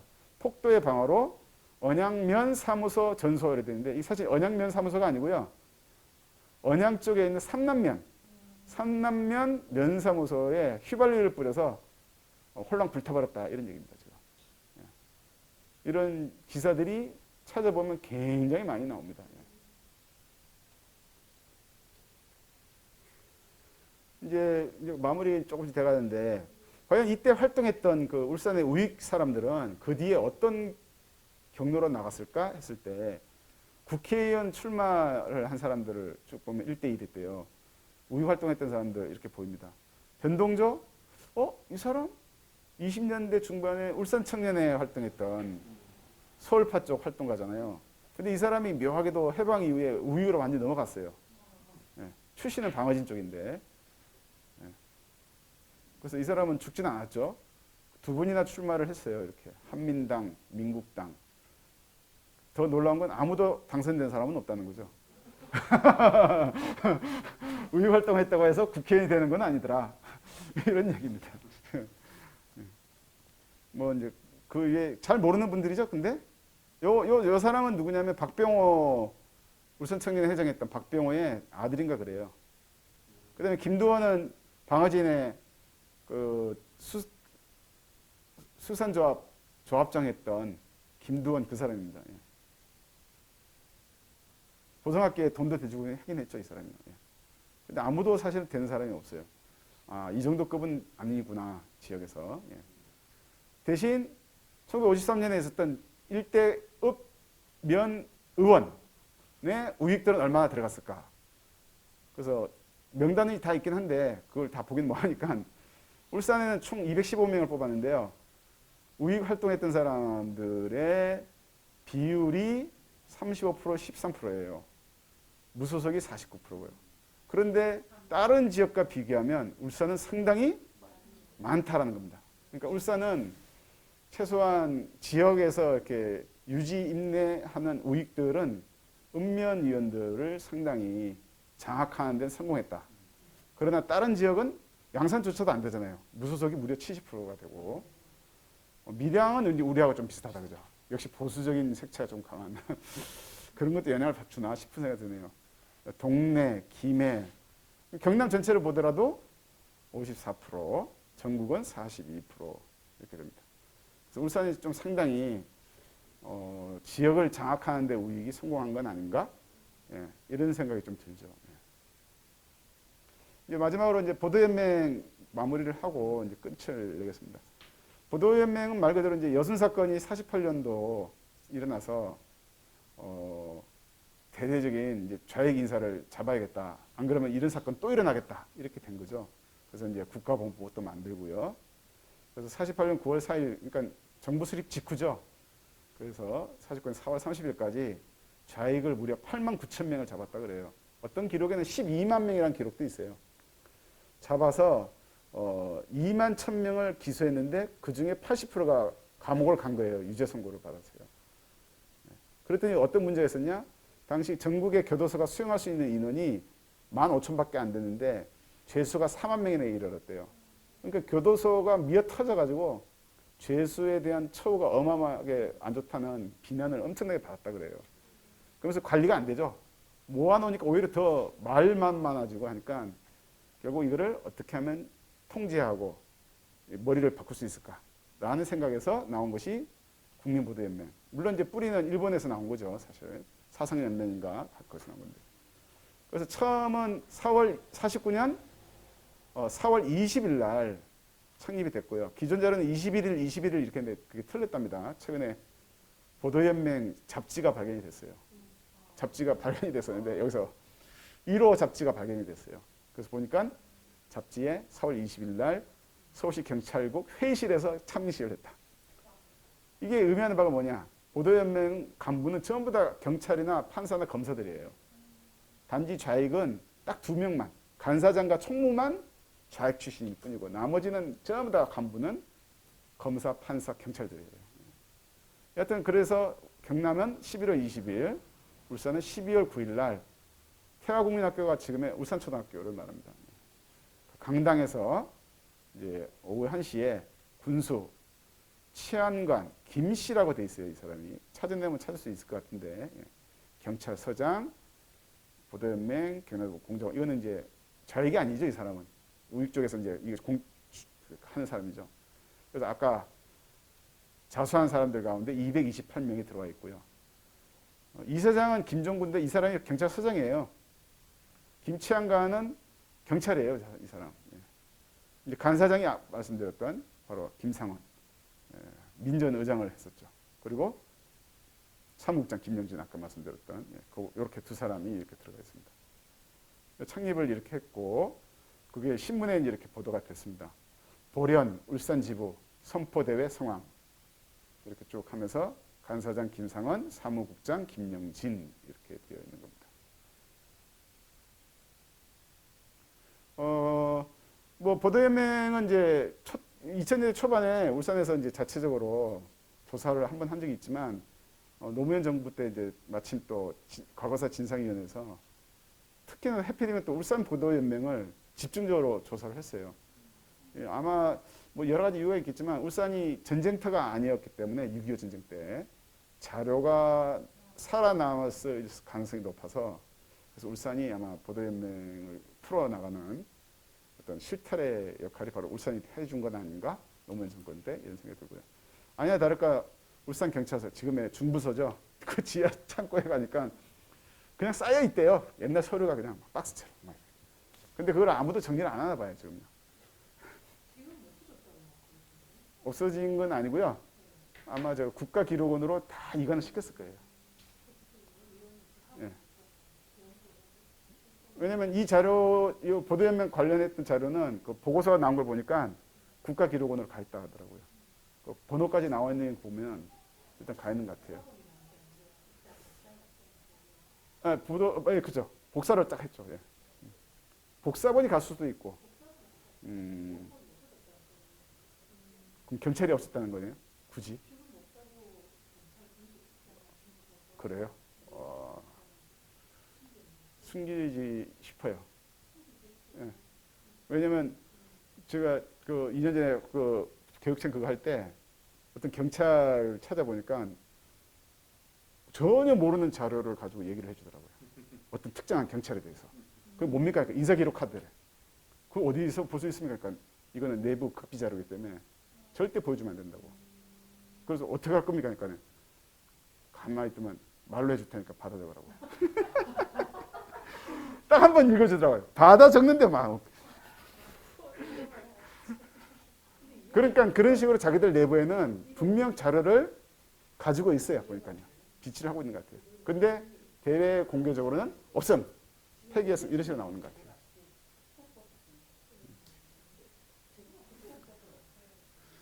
이 자료는 경찰서에서 가지고 있던 뭐 여러 개의 서류가 겹쳐 있었대요. 편철이 되어 있었는데 대공 인적 위해 요소명부 대공산당 인적 그러니까 사람 위의 인물들을 조사한 이제 자료가 3개가 묶여 있었고 그 중에 6.25 당시 처형자 및 동연고자라는 명부가 들어가 있었어요. 그러니까 6.25 전쟁 때 울산에서 처형시킨 사람들 명부를 가지고 있는 거예요. 이 안에 보도연맹원들도 있었던 거예요. 이 안에. 근데 이 자료가 이제 공개 안 되겠죠? 지금은. 그래서 이 처형자 명부에 나타난 희생자가 607명을 죽였대요. 6.25 전쟁 때 울산경찰서에서. 근데 보도연맹원으로 확인된 사람은 226명이고요. 나머지 사람들은 자익이거나 미확인자인데 그럼 이 미확인자는 누구란 거죠? 그러니까 이 사람들은 보도연맹원들이 아닌 거예요. 이 사람들은. 그래서 그때 보면 예비검소회라는 게 있잖아요. 전쟁 났을 때 정말 저거 위험한 놈 같아. 빨갱이였지 옛날에. 보도연맹은 아니더라도. 그럼 그런 사람들 잡아서 그 사람들 다 죽였다는 거죠. 예? 이런 사람요?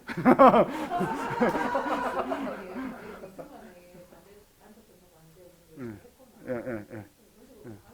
예, 예. 그런 사람들. 하여튼 명부에는 하여튼 607명이 지금 남아 있고요. 연령을 보니까 역시 이제 활동력이 제일 높은 20대, 30대 많습니다. 예. 그 다음에 남녀를 보니까 이제 확실히 남자들이 이렇게 좀 많은 걸로 되어 있습니다. 그 다음에 요게 이제 바로 세상을 놀라게 했던 보도연맹 명부입니다. 이게 다른 어느 지역에서도 나온 적이 없었는데 울산에서만 이 명부가 나온 거예요, 지금. 그래서 이제 아마 노무현 대통령이 2007년 그만둘 때 2월 달 말에 끝났잖아요. 근데 2월 초인가 1월 말에 유일하게 이제 대통령이 직접 이 보도연맹과 관련돼서 사과를 하는 공식 성명을 직접 했거든요.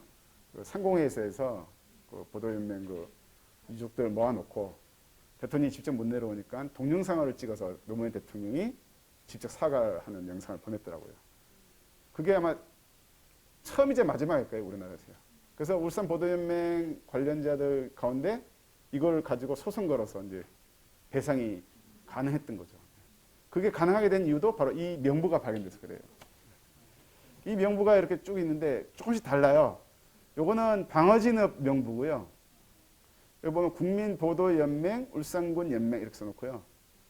뭐 이제 여기 보니까 세포명에서 이 세포는 보도연맹의 세포, 보도연맹에서 만들어진 세포입니다.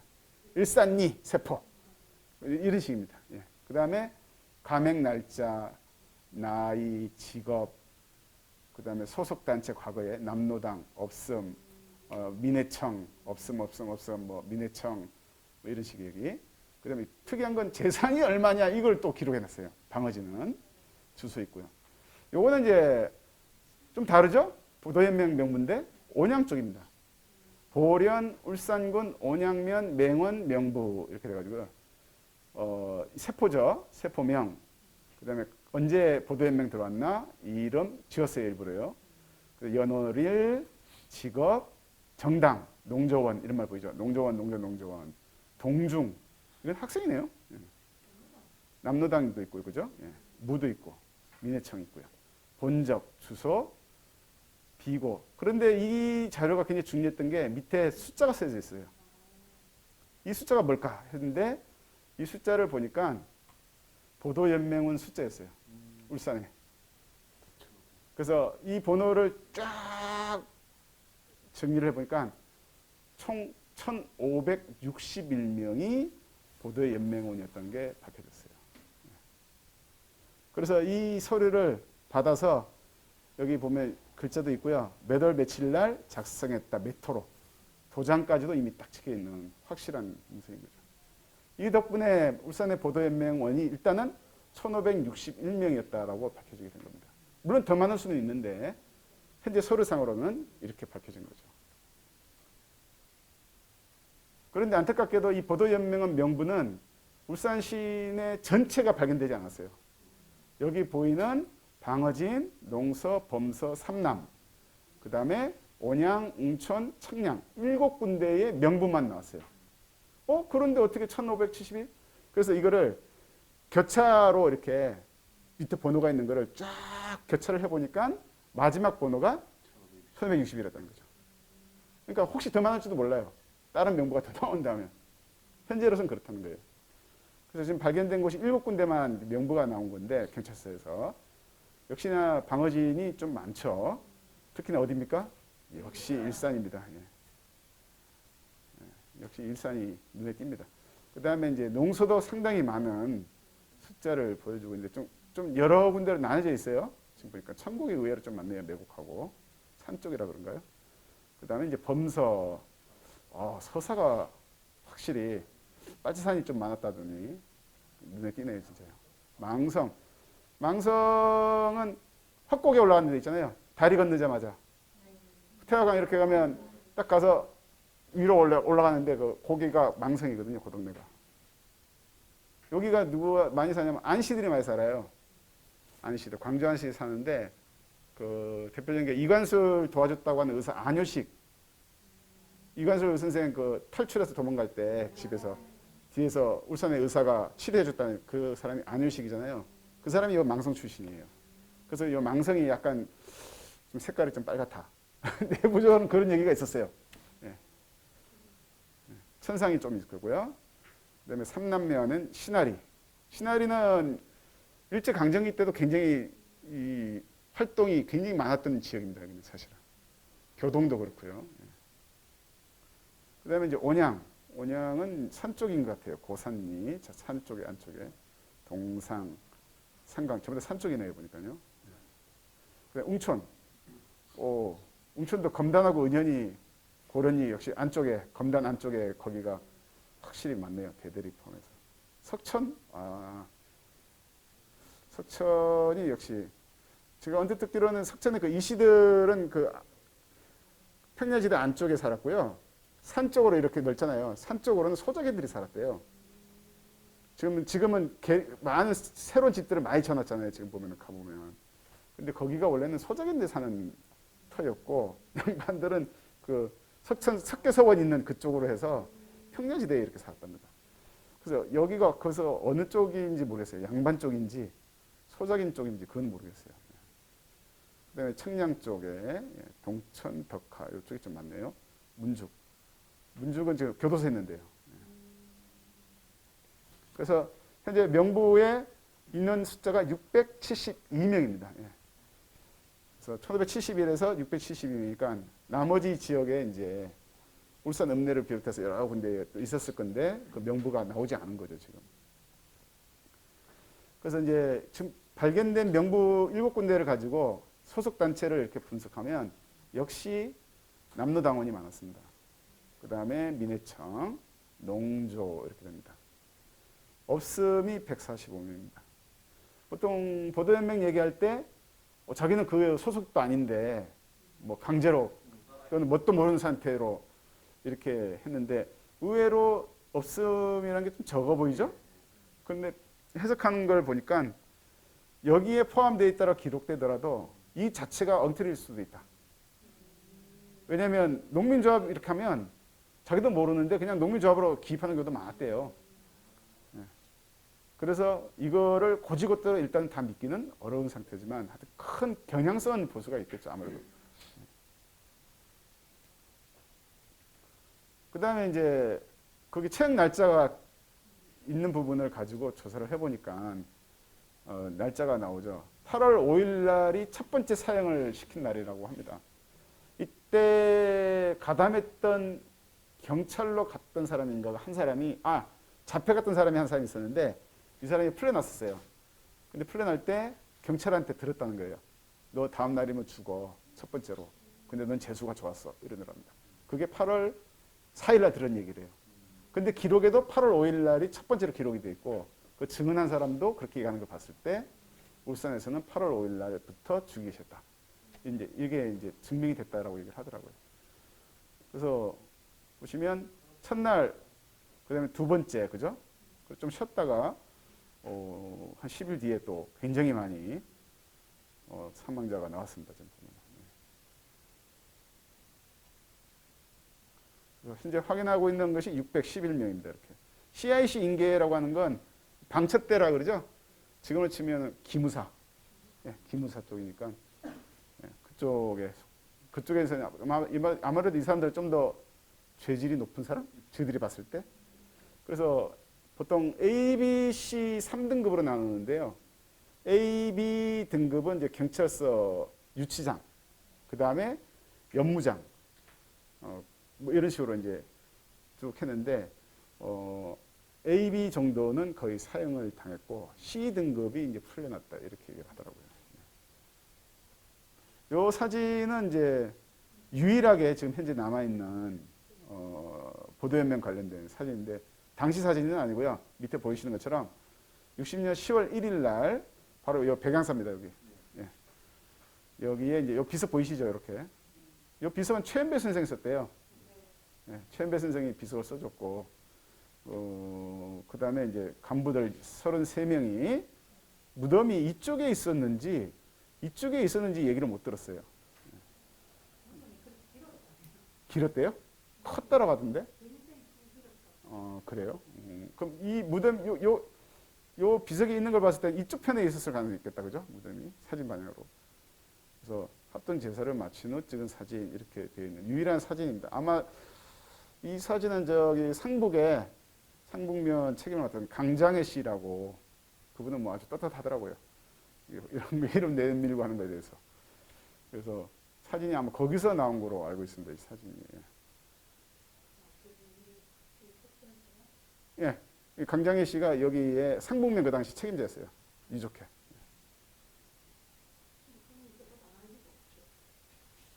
왜요? 예. 형님이 돌아가셨어요. 보도연맹으로. 예. 물론 이제 뭐 뒷얘기는 뭐 대충 다 아시잖아요. 이것도 유족회 또 활동했다고 5.16 뒤에 또 끌려가서 또 고초를 당하시고 이런 얘기들. 이거 다 때려부셨다 그러고. 여기 이제 주차장 있는 데 아닙니까 지금 그죠? 비석도 깨서 없애버렸대요. 그래서 부셔가지고 묻었다는 말도 있고요. 어디로 버렸다는 얘기도 있고 그래서 흔적도 조각도 지금 찾았다는 얘기를 못 들었어요.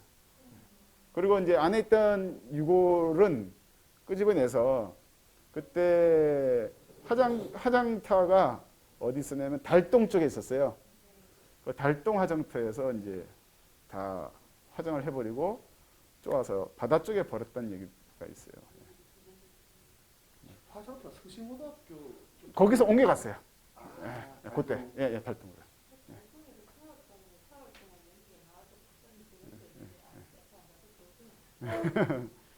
자 이렇게 해서 보도연맹까지 이제 마무리가 다 됐습니다. 예. 오늘은 조금 빨리 끝나서 다행이네요. 예. 혹시 뭐 질문 제가 아는 범위 내에서만 질문을 하시면 대답을.